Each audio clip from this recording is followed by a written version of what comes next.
আজ আমি তোমাদের সাথে শসা আর বড়ি দিয়ে একটা দারুণ রেসিপি করে দেখাবো, যেটা এই গরমে শরীর আর পেট দুটোর জন্যই ভালো। তো চলো দেখে নাও কি রেসিপি হচ্ছে আজকে। এখানে আমি কড়াইয়ে তেল দিয়ে দিয়েছি, তেলটাও আমার গরম হয়ে গিয়েছে। প্রথমে আমি বড়িগুলোকে একটু লাল লাল করে ভেজে নিব।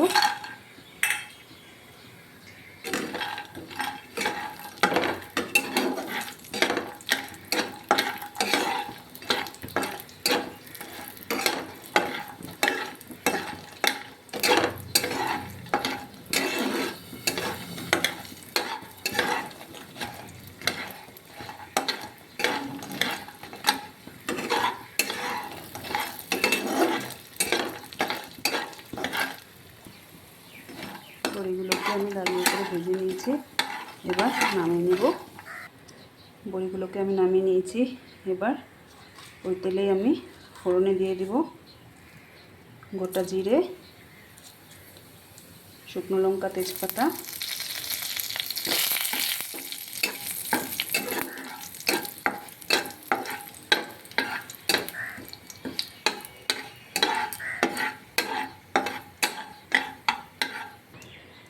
এবার আমি এর মধ্যে দিয়ে দিব কেটে রাখা শসা,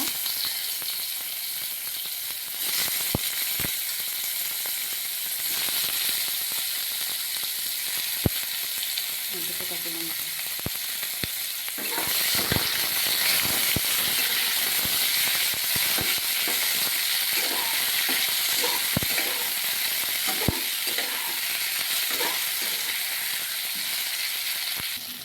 শসাগুলোকে আমি হালকা ভেজে নিয়েছি। এবার এর মধ্যে আমি দিয়ে দেবো হলুদ গুঁড়ো, লঙ্কা গুঁড়ো, জিরে গুঁড়ো, আর দিয়ে দেবো নুন।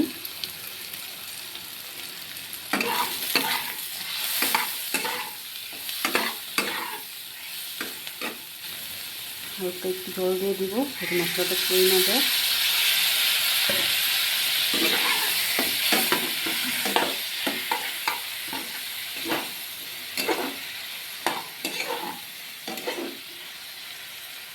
আর এর মধ্যে দিয়ে দিব সামান্য একটু চিনি।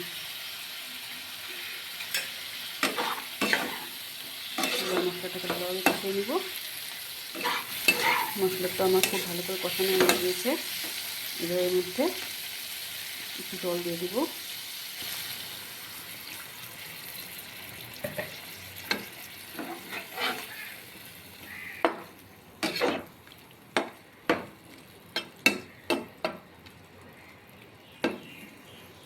ঝোলটা ফুটে উঠলে এর মধ্যে ভেজে রাখা বড়িগুলো দিয়ে দিব। ঝোলটা আমার খুব ভালো করে ফুটে উঠেছে। এবার এর মধ্যে আমি ভেজে রাখা বড়িগুলো দিয়ে দিব।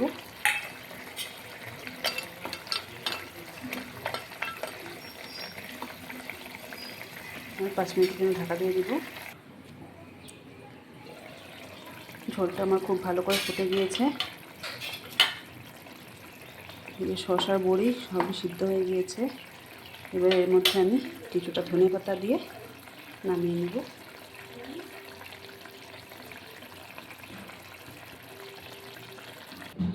তো ফ্রেন্ডস, আমার শসা দিয়ে বড়ির তরকারি হয়ে গিয়েছে।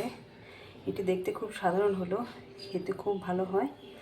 তোমরা একবার ট্রাই না করলে বুঝতে পারবে না কত ভালো হয় খেতে। একবার সবাই ট্রাই করে দেখবে, কেননা এত গরমে এইসব হালকা পাতলা খাবারই শরীরের জন্য ভালো। তো আজকের জন্য এই পর্যন্তই। কালকে আবার ফিরে আসছি তোমাদের সাথে অন্য রেসিপি নিয়ে। আজকের জন্য টাটা।